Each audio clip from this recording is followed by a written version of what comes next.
दोस्तों, एक अनाथ लड़की थी जिसने बचपन से सिर्फ तानों की रोटी खाई और अपमान की चादर ओढ़ी। उसने सपनों में एक राजकुमार देखा था, मगर उसके मामा ने उसकी जिंदगी का सबसे डरावना फैसला सुना दिया। उसकी शादी एक भिखारी से करवा दी। फटे कपड़े, उलझे बाल, धूल से सना चेहरा। पूरे गांव ने ठहाके लगाए। मामी ने ताना मारा और लड़की ने आंसुओं के साथ 7 फेरे ले लिए। मगर दोस्तों, असली कहानी तो उसके बाद शुरू हुई। अगली सुबह जब उस लड़की की आंख खुली तो उसने अपनी झोंपड़ी के बाहर देखा। उसे देखकर उसकी रूह कांप गई। उसके हाथ पैर ठंडे पड़ गए, सांसें अटक गई, क्योंकि सामने जो खड़ा था वो वैसा बिल्कुल नहीं था जैसा कल रात तक दिख रहा था। वो भिखारी आखिर था कौन? मामा ने उसके साथ ऐसा क्यों किया? और वो शादी जिसे पूरे गांव ने एक लड़की की सजा समझा, असल में किसकी साजिश थी? ये कहानी इतनी गहरी है, इतनी भावुक है और इसका अंत इतना ज़बरदस्त है कि अगर आपने एक भी पल छोड़ दिया तो आप कहानी का सबसे बड़ा राज चूक जाएंगे। तो दोस्तों, चाय का कप उठाइए, आराम से बैठिए और इस कहानी को बिल्कुल अंत तक देखिए, क्योंकि इसका आखिरी मोड़ आपकी आंखें नम कर देगा। दोस्तों, इस कहानी की शुरुआत होती है उत्तर भारत के एक छोटे से गांव चंदनपुर से, जहां की पगडंडियों पर धूल उड़ती थी और हवेलियों में रसूख। उसी गांव में रहती थी हमारी कहानी की नायिका गौरी। उम्र थी 22 साल, पर उसकी आंखों में जो थकान थी वो किसी 50 साल की औरत में भी नहीं दिखती। गौरी का चेहरा सुंदर था, मगर उस सुंदरता पर हमेशा एक उदासी की परत चढ़ी रहती थी, मानो किसी ने एक खिले हुए फूल को बंद मुट्ठी में दबाकर रख दिया हो। वो हंसती भी थी तो उसकी हंसी आंखों तक कभी नहीं पहुंच पाती थी। दोस्तों, गौरी के लिए ये गांव कभी घर नहीं बन पाया।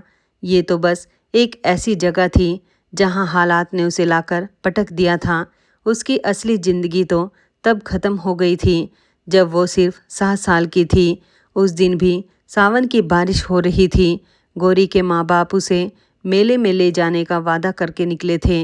गौरी खिड़की पर बैठी अपनी नई लाल फ्रॉक पहने उनके लौटने का इंतज़ार कर रही थी, मगर लौटी सिर्फ एक खबर। सड़क पर एक तेज़ रफ्तार ट्रक ने उनकी मोटरसाइकिल को टक्कर मार दी थी। उस एक पल में गौरी की पूरी दुनिया उजड़ गई। माँ की वो गोद जिसमें सिर रखकर वो सो जाती थी, पिता की वो उंगली जिसे पकड़कर वो चलना सीखी थी, सब कुछ एक झटके में छिन गया। दोस्तों, जिस उम्र में बच्चों को परियों की कहानियाँ सुनाई जाती हैं, उस उम्र में गौरी ने अपने माँ बाप की अर्थी देखी थी। उसे ठीक से समझ भी नहीं आया था कि मौत क्या होती है। वो बार बार लोगों से पूछती, मेरी माँ कब लौटेगी, और हर बार लोग नज़रें झुका लेते। धीरे धीरे उसे समझ आ गया कि कुछ लोग जब चले जाते हैं तो फिर कभी नहीं लौटते। माँ बाप के जाने के बाद गौरी का एक ही सहारा बचा, उसका छोटा सा सूना घर और उसकी माँ की निशानी। गले में पड़ा एक छोटा सा चांदी का लॉकेट जिसमें उसकी माँ की एक नन्ही सी तस्वीर थी। यही लॉकेट गौरी की पूरी दुनिया था। जब भी उसे अकेलापन घेरता वो उस लॉकेट को मुट्ठी में भींच लेती और महसूस करती कि उसकी माँ अब भी उसके पास है। दोस्तों, माँ बाप के जाने के बाद रिश्तेदारों ने एक बैठक की। हर कोई गौरी की जिम्मेदारी से बचना चाहता था। आखिर में उसके मामा बलवंत सिंह ने भारी मन से और उससे भी भारी एहसान जताते हुए उसे अपने घर ले जाने का फैसला किया। मामा बलवंत सिंह गांव के रसूखदार आदमी थे। खेत थे, हवेली थी और गांव की पंचायत में उनकी ऊंची आवाज़ चलती थी।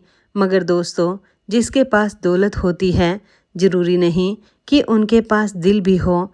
बलवंत सिंह की सोच औरतों की इज्जत को सिर्फ रसोई और झाड़ू पोछे तक सीमित रखती थी, और मामी कमला, उसका तो जिक्र ही क्या। उसका मुंह सिर्फ ताने मारने के लिए ही खुलता था।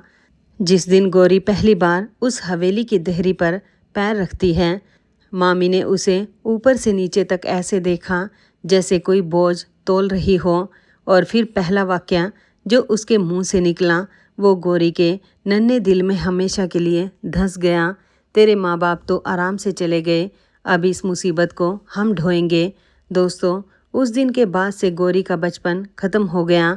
7 साल की उम्र में, जिस उम्र में बच्चे खेलते हैं, गौरी झाड़ू लगाती थी, बर्तन मांजती थी और घर भर के कपड़े धोती थी। उसके लिए हर रोटी गिन गिन कर रखी जाती। नए कपड़े तो दूर, मामी के पुराने फटे कपड़े ही उसे सिल सिल कर पहनने को मिलते। स्कूल भेजा जाता, मगर सिर्फ दिखावे के लिए, ताकि गांव वाले ये कह सके कि देखो बलवंत सिंह कितना भला आदमी है, अनाथ भांजी को पढ़ा रहा है। पर असल में स्कूल से लौटते ही गौरी पर काम का पहाड़ टूट पड़ता। रात को जब सब सो जाते, तब वो अकेली चूल्हे की मंधम रोशनी में अपनी फटी किताबें पढ़ने की कोशिश करती, और जब आंखों से आंसू टपकते तो वो उन्हें किताब के पन्नों से पोंछ लेती, ताकि सुबह कोई पूछ न ले। दोस्तों, उसी घर में एक और लड़की पल रही थी, मामा मामी की अपनी बेटी पायल। पायल गौरी की ही हम उम्र थी, मगर दोनों की ज़िंदगी में ज़मीन आसमान का फ़र्क था। पायल के लिए घर में हर सुख सुविधा थी। उसके लिए शहर से कपड़े आते, उसके लिए ट्यूशन लगाते, उसके हाथ में नया मोबाइल रहता और उसकी हर जिद पूरी की जाती।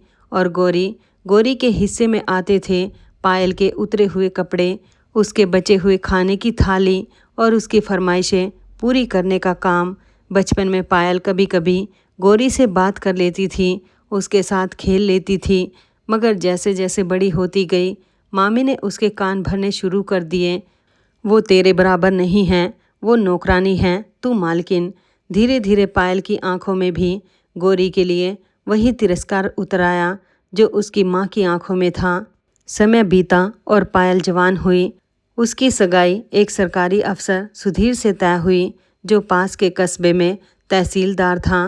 पूरे गांव में बात फैल गई, देखो बलवंत सिंह की बेटी की किस्मत तो राजकुमारी जैसी है, सरकारी अफसर से ब्याह होगा।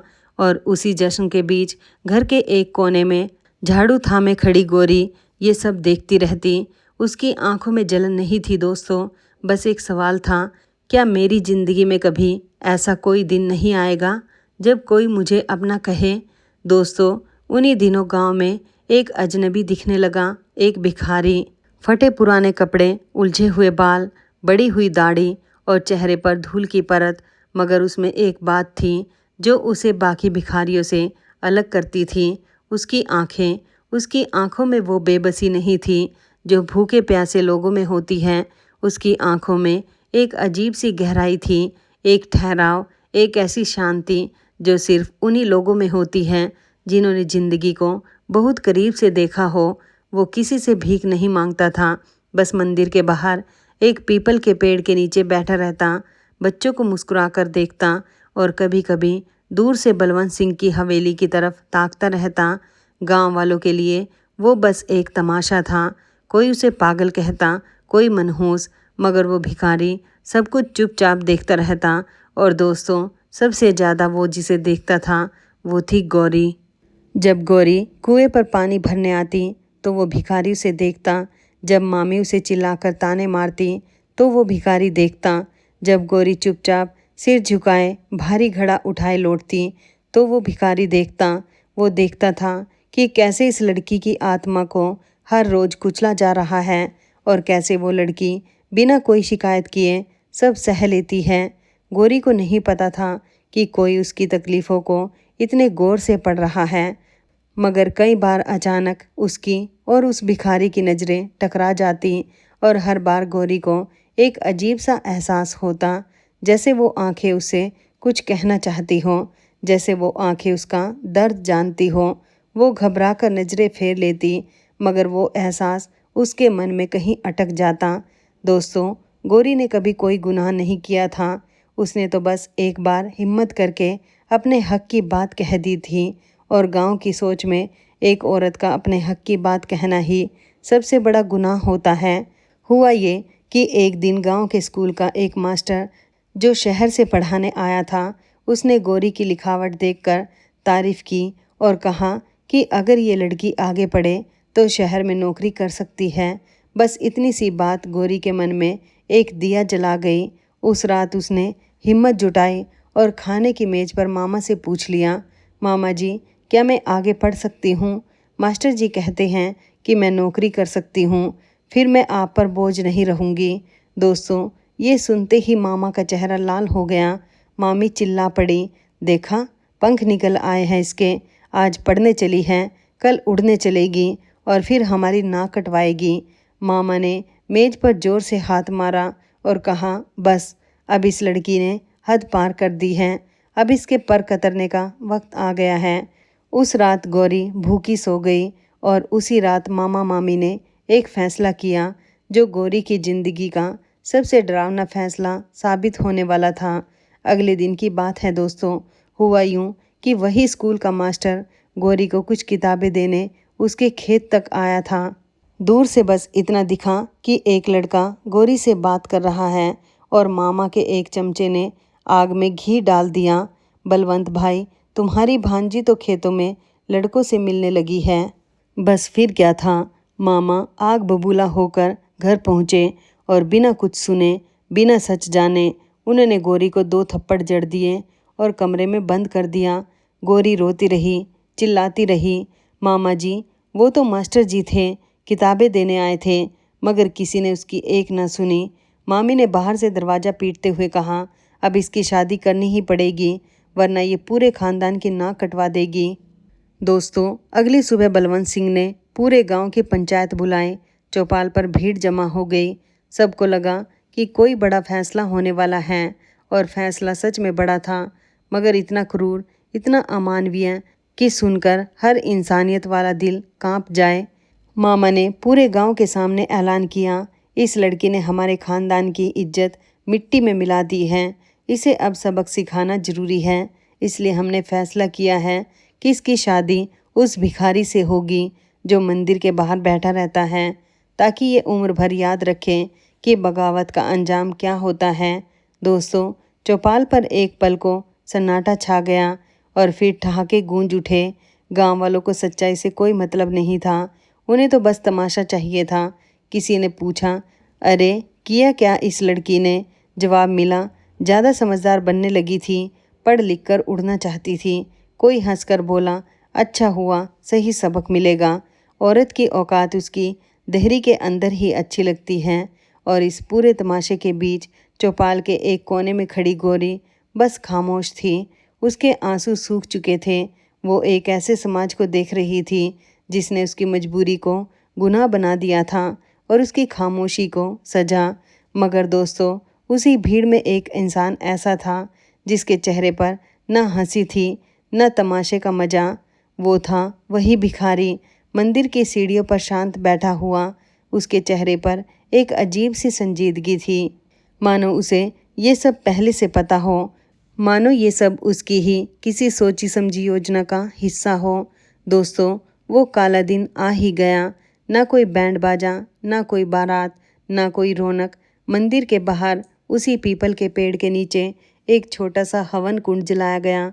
दुल्हन के नाम पर गौरी को एक पुरानी मटमैली साड़ी पहना दी गई और दूल्हे के नाम पर वही भिखारी बैठा था, फटे कपड़े, उलझे बाल। मामा ने गौरी से कठोर स्वर में कहा, अब यही तेरा पति है, आज से तेरा इसी से नाता है। गौरी ने कांपते हुए पहली बार उस भिखारी की आंखों में सीधे देखा और दोस्तों, उन आंखों में उसे ना तो वहशत दिखी, न लालच। उन आंखों में एक अजीब सी करुणा थी, एक ऐसा सुकून जो उसे डराने के बजाय एक पल को सहला गया। वो आंखें जैसे कह रही थी, डरो मत। मामी ने पीछे से ताना मारा, अब भुगत अपने नसीब को। पूरा गांव हंस रहा था, बच्चे तालियां बजा रहे थे और गौरी सिर झुकाए आंसू पीते हुए 7 फेरे ले रही थी। हर फेरे के साथ उसे लग रहा था कि उसकी जिंदगी एक और अंधेरी सुरंग में धंसती जा रही है। मगर दोस्तों, गौरी को क्या पता था, ये शादी जिसे पूरे गांव ने एक लड़की की सजा समझा, असल में किसी और ही कहानी की शुरुआत थी। ये उस भिखारी की एक सोची समझी साजिश थी, एक ऐसी साजिश जिसके पीछे नफरत नहीं बल्कि एक अनकहा अनछुआ प्यार छुपा था। उसने ये तय कर लिया था कि चाहे जो हो जाए, अब इस लड़की की ज़िंदगी में और तकलीफ़ नहीं आने देगा। शादी के बाद गौरी को उसके साथ गांव के बाहरी छोर पर बनी एक छोटी सी झोंपड़ी में भेज दिया गया। मामा मामी ने ऐलान कर दिया, आज से इस लड़की से हमारा कोई रिश्ता नहीं, ये मर गई हमारे लिए। गौरी ने पलटकर एक बार उस हवेली की तरफ देखा जहाँ उसने अपनी पूरी जिंदगी अपमान में गुजारी थी और फिर भारी कदमों से अपनी नई दुनिया उस झोंपड़ी की तरफ चल पड़ी। दोस्तों, अब आता है इस कहानी का वो मोड़ जिसका जिक्र इस वीडियो की शुरुआत में था। शादी की पहली रात गौरी उस झोंपड़ी के एक कोने में घुटनों में सिर छुपाए सिसकती रही। उसे लग रहा था कि अब उसकी ज़िंदगी ख़त्म हो चुकी है, मगर वो भिखारी, उसका पति, उसने उस रात गौरी को छुआ तक नहीं। उसने बस झोंपड़ी के दूसरे कोने में ज़मीन पर एक पुरानी चादर बिछाई और चुपचाप लेट गया। जाने से पहले उसने इतना ही कहा, तुम बेफिक्र होकर सो जाओ। इस झोंपड़ी में तुम जितनी सुरक्षित हो उतनी शायद उस हवेली में भी कभी नहीं थी। इतना कहकर वो आंखें मूंद कर लेट गया। गौरी की आंखों में पूरी रात नींद नहीं आई। एक भिखारी जिससे ज़बरदस्ती शादी कराई गई, वो इतना शांत, इतना सभ्य कैसे हो सकता है? ये सवाल उसके मन में घूमता रहा। और फिर आई वो सुबह। दोस्तों, जब गौरी की आंख खुली तो झोंपड़ी खाली थी। उसका पति वहाँ नहीं था। एक पल को उसके मन में ख्याल आया कि शायद वो उसे छोड़कर चला गया। वो हड़बड़ा कर उठी, साड़ी का पल्लू संभाला और झोंपड़ी का दरवाज़ा खोलकर बाहर झांका। और जो उसने बाहर देखा, उसे देखकर उसकी रूह कांप गई। सुबह की धुंधली रोशनी में थोड़ी दूरी पर उसका वही भिखारी पति खड़ा था, मगर इस बार वो किसी से बात कर रहा था।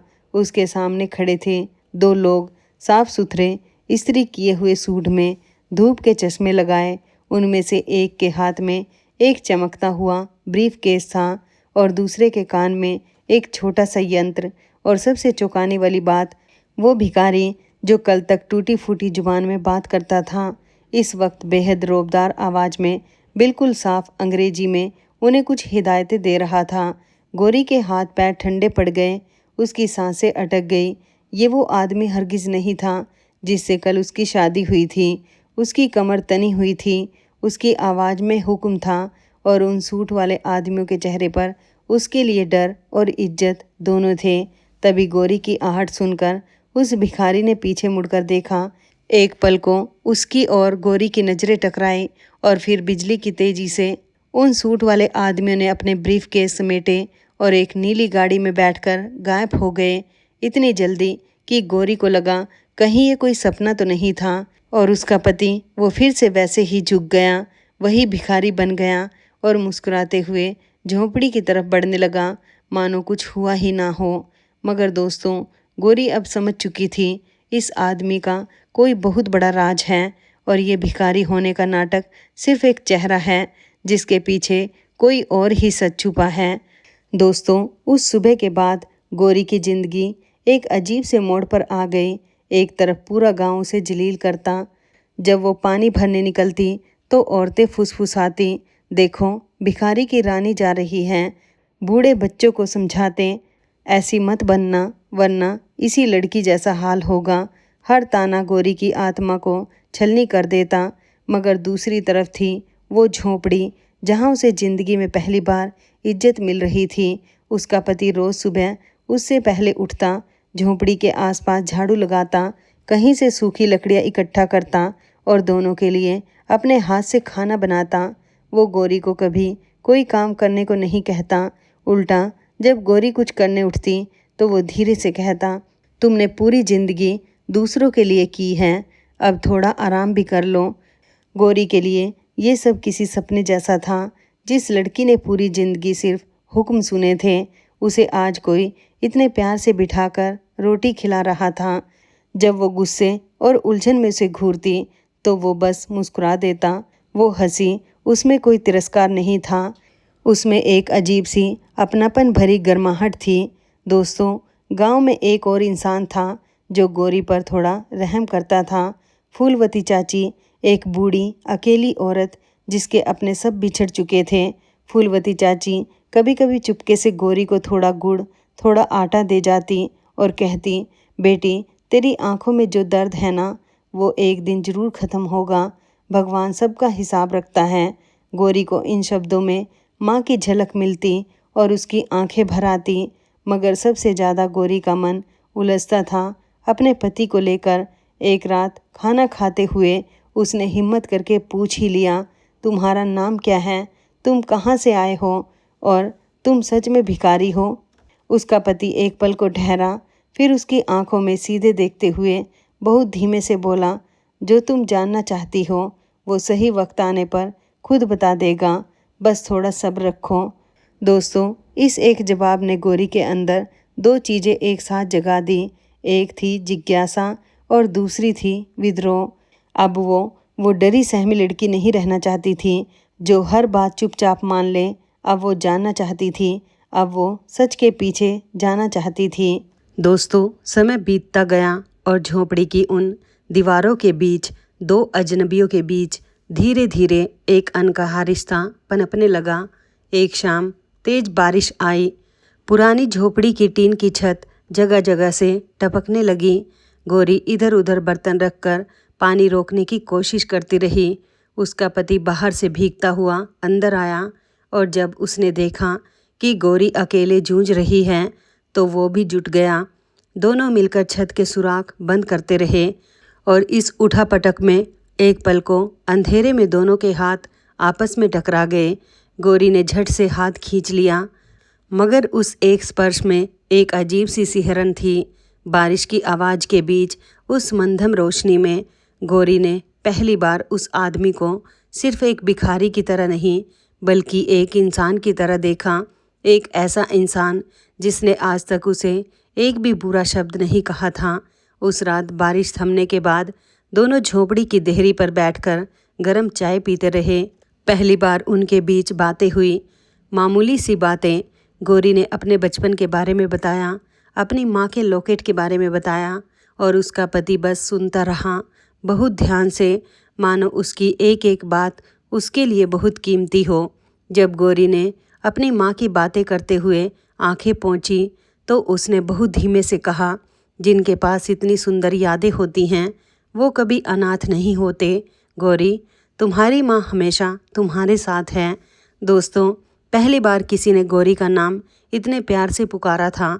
उस एक पल में गोरी के मन में एक सवाल उठा जिसने उसे डरा दिया, कहीं मैं इस भिखारी से प्यार तो नहीं करने लगी। दोस्तों, प्यार एक तरफ था मगर सच जानने की बेचैनी दूसरी तरफ। गोरी ने नोटिस करना शुरू किया कि उसका पति रात के अंधेरे में जब वो सोने का नाटक करती तब एक छोटी सी नोटबुक निकालकर कुछ लिखता है, कुछ ऐसा जो आम भाषा नहीं लगती थी, कुछ अंक, कुछ अंग्रेजी के शब्द, कुछ ऐसे चिन्ह जो गोरी ने पहले कभी नहीं देखे थे। और जैसे ही गोरी थोड़ा हिलती वो नोटबुक तुरंत किसी कपड़े के नीचे गायब हो जाती। एक रात गोरी का पति किसी काम से झोपड़ी से बाहर गया। दोस्तों, यही वो मौका था जिसका गोरी को इंतजार था। उसने कांपते हाथों से झोपड़ी का कोना कोना खंगालना शुरू किया। टीन की छत के एक कोने में एक पुराना झोला छुपा रखा था। गोरी ने डरते डरते उसे खोला। अंदर एक सफ़ेद रुमाल में लिपटा हुआ एक कीमती सा कलम था, सोने जैसी चमक वाला। उस पर बारीक अक्षरों में लिखा था विराज ग्रुप और उसी झोले में एक मुड़ा हुआ पहचान पत्र था। गोरी ने उसे खोला तो उसके होश उड़ गए। उस पर एक तस्वीर थी, एक साफ सुथरे कीमती सूट पहने मुस्कुराते हुए आदमी की, और चेहरा, वो चेहरा बिल्कुल वही था, वही आंखें जो हर रोज़ इस झोपड़ी में चुपचाप उसे देखती थी। नीचे नाम लिखा था विराज। गोरी की सांसें थम गई। तो क्या ये सब झूठ था? ये आदमी कोई भिखारी नहीं, कोई और है, कोई बहुत बड़ा आदमी। मगर फिर ये गांव में इस झोपड़ी में इस तरह क्यों रह रहा है? और सबसे बड़ा सवाल, उसने ये सब यानी एक मजबूर अनाथ लड़की से शादी ये सब क्यों किया? दोस्तों, अगली सुबह गोरी अपने पति से इस बारे में पूछने ही वाली थी कि तभी वही नीली गाड़ी फिर से झोपड़ी के पास आकर रुकी। उसमें से वही दो सूट वाले आदमी उतरे। गोरी झोपड़ी की खिड़की के दराज से छुपकर सब देखने सुनने लगी। वो आदमी उसके पति के पास गए और दबी आवाज़ में अंग्रेजी में बात करने लगे। गोरी को ज़्यादा समझ तो नहीं आया मगर कुछ शब्द उसके कानों में साफ पड़े। सर, बोर्ड आपके फैसले का इंतज़ार कर रहा है। सर, विदेशी निवेशक आपके दस्तखत मांग रहे हैं। और फिर उसके पति की रौबदार आवाज़, सब कुछ रोक दो और अभी इस गांव में मैं विराज नहीं हूँ, बस इतना याद रखो। विराज, दोस्तों, ये वही नाम था जो उस कलम और उस पहचान पत्र पर लिखा था। अब गौरी के मन में सवाल नहीं, एक तूफान था। उसी दोपहर गौरी कोई बहाना बनाकर गांव के स्कूल की लाइब्रेरी पहुंची, जहां एक पुराना कंप्यूटर रखा था जिसमें कभी कभी इंटरनेट चल जाता था। उसने कांपती उंगलियों से टाइप किया, विराज ग्रुप, मालिक विराज। और जैसे ही पन्ना खुला, उसकी आंखें फटी की फटी रह गई। एक के बाद एक खबरें सामने आने लगी। देश के सबसे कम उम्र के अरबपति विराज 2 साल पहले रहस्यमय तरीके से गायब। उनकी कंपनी विराज ग्रुप आज भी बिना मालिक के चल रही है और हर खबर के साथ वही तस्वीर थी, वही चेहरा, वही मुस्कान, वही आंखें जो अब एक झोपड़ी में फटे कपड़ों में उसके सामने चाय पीती थी। गौरी ने धम से कंप्यूटर बंद कर दिया। उसका दिल जोरों से धड़क रहा था। दोस्तों, जिस आदमी को पूरा गांव भिखारी कहकर हंसता था, वो असल में देश के सबसे अमीर लोगों में से एक था। दोस्तों, गौरी दौड़ती हुई झोपड़ी लौटी। उसका पति वहीं जमीन पर बैठा चुपचाप लकड़ियां छांट रहा था। गौरी हांफते हुए उसके सामने आकर खड़ी हो गई और बोली, तुमने मुझसे झूठ बोला, तुम कोई भिखारी नहीं हो, तुम विराज हो, देश के सबसे बड़े अमीरों में से एक। मैंने सब पढ़ लिया है। अब बताओ, ये सब क्या है? तुमने मुझ जैसी एक मजबूर अनाथ लड़की से शादी क्यों की? ये सारा नाटक क्यों रचा? विराज ने धीरे से अपना सिर उठाया। उसकी आंखों में अब वो भिखारी वाली बेबसी नहीं थी, बल्कि एक गहरा सुकून था। वो उठा, गौरी के सामने आया और बहुत शांत आवाज़ में बोला, हाँ गौरी, मैं विराज हूँ और मैंने तुमसे झूठ बोला, इसके लिए माफ़ी चाहता हूँ। मगर मेरे इस झूठ के पीछे की सच्चाई सुनोगी तो शायद तुम मुझे माफ़ कर दो। और फिर दोस्तों, विराज ने अपनी कहानी सुनाई। उसने बताया, मैं पैदा तो दौलत में हुआ, मगर मैंने सिर्फ अकेलापन देखा। मेरे पिता एक ईमानदार और मेहनती इंसान थे, जिन्होंने ज़मीन से उठकर ये साम्राज्य खड़ा किया था। मगर उनकी मौत के बाद मेरे अपने रिश्तेदारों ने, मेरी कंपनी के अपने ही लोगों ने मेरी दौलत हड़पने की साजिशें शुरू कर दी। हर कोई मेरे आसपास था, मगर मेरे पैसे के लिए मेरी एक मंगेतर भी थी। मुझे लगता था वो मुझसे प्यार करती है, मगर एक दिन मैंने उसे अपने ही एक रिश्तेदार से कहते सुना कि वो सिर्फ मेरी दौलत के लिए मुझसे शादी कर रही है। विराज की आवाज़ एक पल को भर्रा गई। उसने आगे कहा, उस दिन मेरा दिल टूट गया गौरी। मुझे लगा इस पूरी दुनिया में कोई एक भी इंसान ऐसा नहीं है जो विराज से प्यार करे, सिर्फ विराज से, उसके पैसे से नहीं। मेरे पिता मरने से पहले मुझसे एक बात कह गए थे, बेटा, ज़िंदगी में एक ऐसा इंसान ढूंढना जो तेरी जेब से नहीं, तेरी रूह से प्यार करे, वही तेरी असली दौलत होगी। बस उन्हीं के उन शब्दों ने मुझे ये पागलपन करने पर मजबूर कर दिया। दोस्तों, विराज ने गौरी को बताया कि उसने अपनी पूरी दुनिया, अपना नाम, अपनी पहचान, सब कुछ पीछे छोड़ दिया और एक भिखारी बनकर गांव-गांव भटकने लगा, सिर्फ ये जानने के लिए कि क्या इस दुनिया में कोई उसे बिना पैसे, बिना नाम के, सिर्फ एक इंसान के तौर पर अपना सकता है। और फिर विराज ने गौरी की आंखों में देखते हुए कहा, मैं इस चंदनपुर गांव में आया और यहाँ मैंने तुम्हें देखा गौरी। मैंने देखा कि कैसे ये पूरा गांव, तुम्हारे अपने रिश्तेदार तुम्हें एक बोझ समझते हैं, कैसे तुम्हारी आत्मा को हर रोज़ कुचला जाता है। और इन सब के बावजूद तुम्हारी आंखों में मुझे एक ऐसी चीज़ दिखी जो मुझे पूरी दुनिया में कहीं नहीं मिली थी, अपनापन। तुम भूखी रहकर भी एक भूखे कुत्ते को रोटी डाल देती थी। तुम खुद टूटकर भी फूलवती चाची का हाल पूछ लेती थी। मैंने समझ लिया गौरी कि तुम्हारा दिल सोने का है। विराज ने एक गहरी सांस ली और बोला, जब मामा ने तुम्हारी शादी एक भिखारी से करवाने का ऐलान किया तो मेरे लिए ये किसी वरदान से कम नहीं था। मैंने सोचा यही मेरा इम्तिहान है। एक ऐसी लड़की जिसने मुझे फटे कपड़ों में, धूल में सना एक भिखारी समझकर अपनाया। और गौरी, तुमने मुझे कभी एक बार भी नीचा नहीं दिखाया। तुमने कभी मेरी गरीबी का ताना नहीं मारा। तुमने मेरे साथ इज्जत से बर्ताव किया। तुमने वो किया जो दौलत की दुनिया में कोई नहीं कर पाया। दोस्तों, ये सब सुनकर गौरी की आंखों से आंसू बह निकले, मगर ये आंसू दर्द के नहीं थे। इनमें हैरानी थी, थोड़ा गुस्सा था और एक अजीब सी तसल्ली भी। उसने भर्राई आवाज़ में पूछा, तो ये शादी भी मेरे लिए बस एक इम्तिहान थी? मैं तुम्हारे लिए बस एक प्रयोग थी? विराज ने धीरे से अपना हाथ बढ़ाया और बोला, शुरुआत में शायद हाँ गौरी, ये मेरे लिए एक इम्तिहान था, मगर इन दिनों में इस झोंपड़ी में तुम्हारे साथ मैं खुद को भूल गया। अब ये इम्तिहान नहीं रहा, अब ये मेरी ज़िंदगी की सबसे बड़ी सच्चाई बन गई है। मैं तुमसे प्यार करता हूँ गौरी, और अब फैसला तुम्हारा है। तुम चाहो तो मेरा हाथ थाम सकती हो, या तुम चाहो तो ठुकरा भी सकती हो। मैं तुम पर कोई जोर नहीं डालूंगा। दोस्तों, उस बड़े हुए हाथ को देखकर गौरी एक पल को ठहर गई। वो जानती थी कि उस एक हाथ को थामते ही वो पूरी दुनिया की दौलत की मालकिन बन सकती है, मगर वो ये भी जानती थी कि असली सवाल दौलत का नहीं था। असली सवाल ये था, क्या वो उस भिखारी से प्यार करने लगी थी या इस अरबपति से? और इस सवाल का जवाब ढूंढने के लिए उसे थोड़ा वक्त चाहिए था।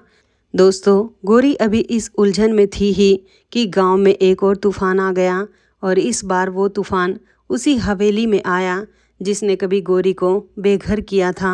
खबर आई कि पायल की शादीशुदा जिंदगी टूट चुकी थी। वही पायल जिसके लिए मामा मामी ने हमेशा सब कुछ कुर्बान किया था। वही सरकारी अफसर सुधीर जिसे लेकर पूरा गांव जलता था। वो असल में एक जालिम और लालची इंसान निकला। दहेज के लिए उसने पायल को इतना सताया कि एक दिन पायल अधमरी हालत में सूजे हुए चेहरे के साथ अपने मायके लौट आई। मामा बलवंत सिंह, जो कभी पूरे गांव में अकड़ कर चलते थे, अब टूटे हुए हारे हुए चौपाल पर सिर झुकाए बैठे रहते। मामी कमला, जिसकी जुबान कभी कैंची की तरह चलती थी, अब बस अपनी बेटी को सीने से लगाए रोती रहती। और दोस्तों, उसी दौरान मानो कुदरत ने उनसे हिसाब चुकाना शुरू कर दिया हो। एक रात मामा की दुकान में चोरी हो गई, दूसरों के कर्ज में डूब गए। खेत में खड़ी फसल अचानक एक बीमारी की चपेट में आकर बर्बाद हो गई। गांव वाले जो कभी उनके आगे पीछे घूमते थे, अब मुंह फेरने लगे। जिन लोगों ने कभी गौरी को जलील करने में मामा का साथ दिया था, वही अब मामा की हालत पर फुसफुसा रहे थे। मामा मामी की हालत अब ठीक वैसी ही हो रही थी जैसे कभी उन्होंने गौरी की बनाई थी, बेबस, अकेले और हर तरफ से तिरस्कृत। दोस्तों, गौरी जब अपनी फूलवती चाची से मिलने जाती तो रास्ते में उसे पायल दिखती। वही पायल जो कभी राजकुमारी थी, अब एक टूटी हुई खामोश लड़की बन चुकी थी। गौरी के मन में उसके लिए न कोई बदले की भावना थी, न कोई खुशी, बस एक अजीब सा दर्द था। एक औरत का दूसरी औरत के दर्द को समझ लेना। इन्हीं दिनों झोंपड़ी में गौरी विराज को बहुत गौर से देखने लगी। विराज, जो अब भी वैसा ही था, उसे पता चल चुका था कि गौरी सब जान गई है, फिर भी उसने अपना बर्ताव नहीं बदला।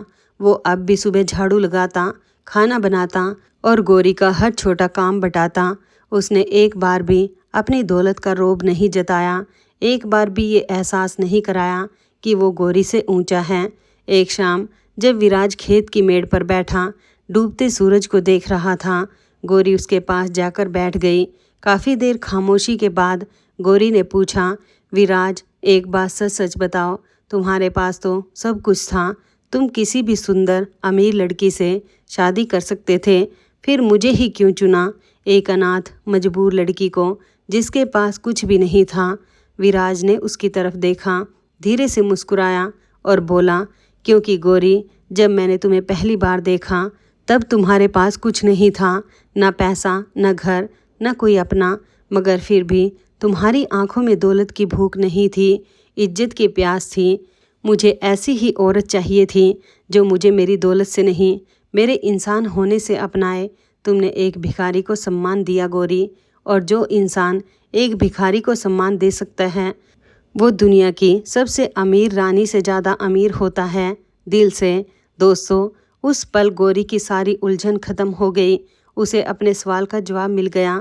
उसे एहसास हो गया कि वो ना उस भिखारी से प्यार करती थी, ना उस अरबपति से। वो प्यार करती थी उस इंसान से, विराज से, उस आदमी से जिसने उसे ज़िंदगी में पहली बार ये एहसास कराया था कि वो एक बोझ नहीं, एक इंसान है, एक ऐसी इंसान जो प्यार के काबिल है।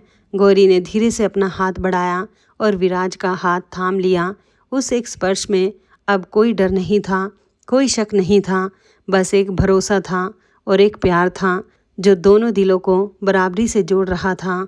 दोस्तों, अब आता है इस कहानी का सबसे ज़बरदस्त मोड़। एक सुबह पूरे चंदनपुर गांव में हलचल मच गई। गांव की कच्ची सड़कों पर एक के बाद एक चमचमाती गाड़ियों का काफिला आकर रुका। उनमें से उतरे कीमती सूट पहने अफसर, सुरक्षाकर्मी और बड़े बड़े अखबारों के पत्रकार। पूरा गांव हैरान, ये सब उस छोटी सी झोंपड़ी की तरफ क्यों जा रहे हैं जहां वो भिखारी और गौरी रहते हैं। और फिर उस झोंपड़ी से जो इंसान बाहर निकला, उसे देखकर पूरे गांव की सांसें थम गई। वो वही भिखारी था, मगर अब उसके बाल संवरे हुए थे, चेहरे पर शाही रोब था और बदन पर एक बेदाग सफ़ेद कुर्ता और जैकेट। और उसके बगल में खड़ी थी गौरी, वही गौरी जिसे कभी पूरा गांव भिखारी की रानी कहकर हंसता था। आज वो किसी महारानी से कम नहीं लग रही थी। उसके चेहरे पर वही पुरानी उदासी नहीं थी, अब वहाँ एक आत्मविश्वास की चमक थी। मामा बलवंत सिंह और मामी कमला भीड़ को चीरते हुए आगे आए। उनके चेहरे पर हवाइयाँ उड़ रही थी। विराज उनके सामने आकर खड़ा हुआ और बोला, पहचाना मुझे बलवंत सिंह जी?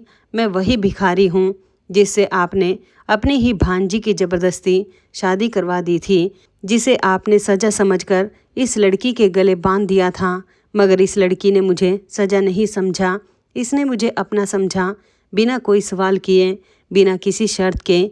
विराज ने पूरे गांव की तरफ मुड़कर ऊंची मगर शांत आवाज़ में कहा, दोस्तों, मेरा नाम विराज है।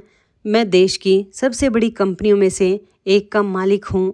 मैंने अपनी दौलत और पहचान छुपाकर एक भिखारी बनकर जीने का फैसला सिर्फ इसलिए किया था ताकि मैं जान सकूं कि क्या इस दुनिया में कोई मुझे मेरे बिना पैसे के सिर्फ एक इंसान के तौर पर अपना सकता है। और इस पूरे गांव में, इस पूरी दुनिया में सिर्फ एक इंसान ने ये किया, गौरी ने। आज मैं जो कुछ भी हूँ उस पर सबसे ज़्यादा हक इसी का है। दोस्तों, अब बारी थी गौरी की। वो धीरे से आगे आई। पूरे गांव की नज़रें उस पर टिकी थी। वही नज़रें जो कभी उसे तिरस्कार से देखती थी, आज उसे हैरानी और सम्मान से देख रही थी। गौरी ने सबसे पहले अपने मामा मामी की तरफ देखा। उसकी आंखों में उनके लिए ना कोई नफ़रत थी, ना बदले की आग। उसने बस इतना कहा, मामा जी, मामी जी, आपने मुझे ज़िंदगी भर एक बोझ समझा, आपने मुझे भिखारी के लायक भी नहीं समझा, मगर मैं आपसे कोई बदला लेने नहीं आई हूँ। मैं तो बस इतना कहने आई हूँ कि एक औरत की औकात उसके कपड़ों से नहीं, उसके किरदार से होती है, और किसी इंसान की कीमत उसकी जेब से नहीं, उसके दिल से होती है। फिर गौरी पायल की तरफ मुड़ी, जो भीड़ में सिर झुकाए खड़ी थी। गौरी उसके पास गई, उसका हाथ थामा और प्यार से बोली, पायल, तेरा दर्द भी वैसा ही है जैसा कभी मेरा था, मगर अब रोना बंद कर। अब किसी मर्द के सहारे की नहीं, अपने पैरों पर खड़े होने की ज़रूरत है। तू पढ़ी लिखी है, होशियार है, ज़िंदगी ने तुझे गिराया है तो खड़ा होना भी तुझे ही पड़ेगा, और इस बार मैं तेरे साथ हूँ। पायल की आंखों से आंसू बह निकले और उसने कांपते हाथों से गौरी का हाथ कसकर थाम लिया। दोस्तों, इस एक पल में उस गांव की पूरी तस्वीर बदल गई। जो लोग कभी ताने मारते थे, वो आज शर्म से सिर झुकाए खड़े थे, और वो लड़की जिसे कभी सबने कमज़ोर समझा गया था, आज सबसे ऊंची खड़ी थी। दोस्तों, इसके बाद विराज और गौरी ने वो किया जिसकी किसी ने कल्पना भी नहीं की थी। उन्होंने उस गांव को छोड़कर भागने के बजाय उस गांव को बदलने का फैसला किया। विराज ने उसी चंदनपुर गांव में एक स्कूल बनवाया, खास तौर पर उन बेटियों के लिए जिन्हें पढ़ने से रोका जाता था। उन्होंने औरतों के लिए एक छोटा सा हुनर केंद्र खोला, जहां गौरी खुद जाकर औरतों को सिलाई, कढ़ाई और अपने पैरों पर खड़े होने का हौसला सिखाने लगी। और सबसे पहले शागिर्द बनी पायल। धीरे धीरे पायल ने खुद को संभाला और एक दिन वो उसी हुनर केंद्र की शिक्षिका बन गई। मामा मामी जो टूट चुके थे, उनके सामने भी गौरी ने हाथ बढ़ाया। उसने उन्हें माफ़ कर दिया, क्योंकि दोस्तों गौरी जानती थी कि नफ़रत का बोझ ढोने से इंसान कभी आगे नहीं बढ़ता। माफ़ी सबसे बड़ी जीत होती है।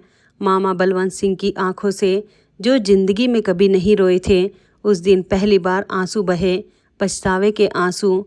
और गौरी, उसने अपनी माँ के उस छोटे से चांदी के लॉकेट को आज भी अपने गले में संभाल कर रखा था।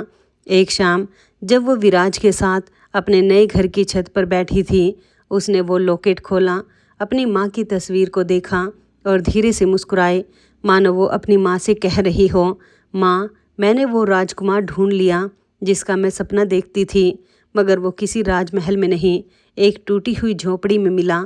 और सबसे बड़ी बात माँ, उसने मुझे मेरी दौलत से नहीं, मेरी रूह से अपनाया। दोस्तों, गौरी की ये कहानी सिर्फ एक भिखारी और एक अनाथ लड़की की कहानी नहीं है।